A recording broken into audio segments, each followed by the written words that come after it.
So now that we have done the outer Rushen, focusing on the skandhas and the physical phenomena outside the 5 elements and so forth, and then we did the inner Rushen, focusing on the afflictive emotions, the body, speech, and mind, we go to the Secret Rushen. So Secret Rushen includes some separate practices for body, speech, and mind. And again, we're separating our ordinary body, speech, and mind from our Buddha body, speech, and mind, if you will. The difference between those, seeing that difference between those. And then each of these has a practice for body and mind, and then there are 7 for speech. Speech gets a little more. And so what I do is I recommend that you do these in sets of 3, so that you're doing the body practice, and then one of the speech practices, and then the mind practices. So unless you have time, if you can do all 7 of the speech ones, that's fine. But at least do one of those each day, or twice each day, so that you're getting all 3 parts of it combined as you do those together. And so we're going to start, I'll give you a description here, and then I'll show you how to do this. The isolation of body.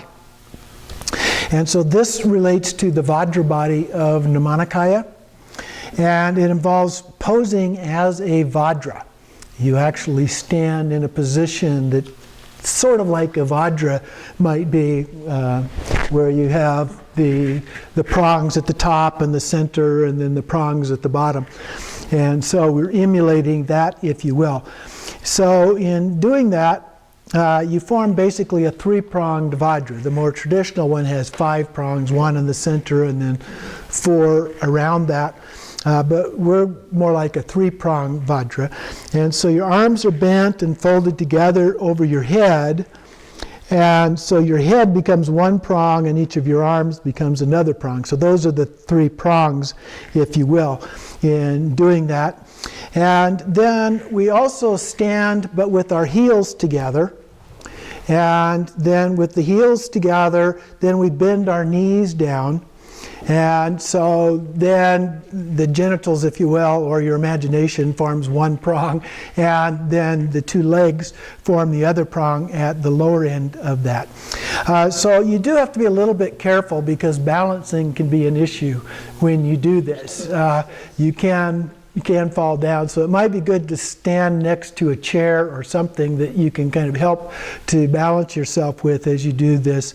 And it's also good to make sure that there aren't things around that if you did happen to fall, that you could get hurt on. Being on a carpet or a softer floor, for example, can be helpful, or just making sure there's nothing around that you could fall into that could be harmful. So you do want to be safe as you do this. And you can also try it just sitting in a chair without actually standing, and so you do your feet just out in front of you and your hands over your head while you're actually in the chair as well. Just pointed the heels are together, the toes are out. And so I'll show you here in just a minute how to actually do that. But before I do that, I wanted to give you the symbolism involved in this. And so the upper central prong represents the nature of emptiness. The upper right prong represents the nature of luminosity or clarity. The upper left prong represents the nature of all-pervasive compassion.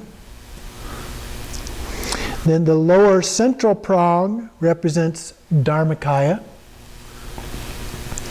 So there's nothing actually there, so that's kind of like Dharmakaya.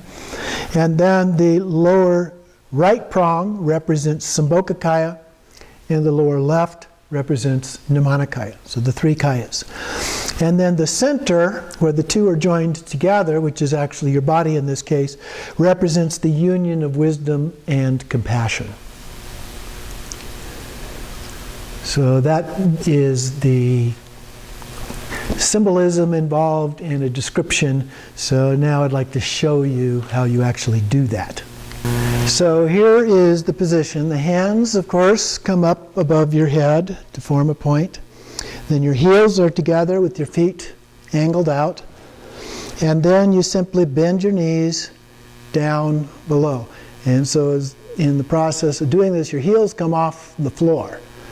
And you just stand in this position. So a little bit like what the Dorje looks like. But you stand in this position literally for as long as you can until you collapse onto the floor. So that's the idea of doing that. And of course, you can also do it in a chair.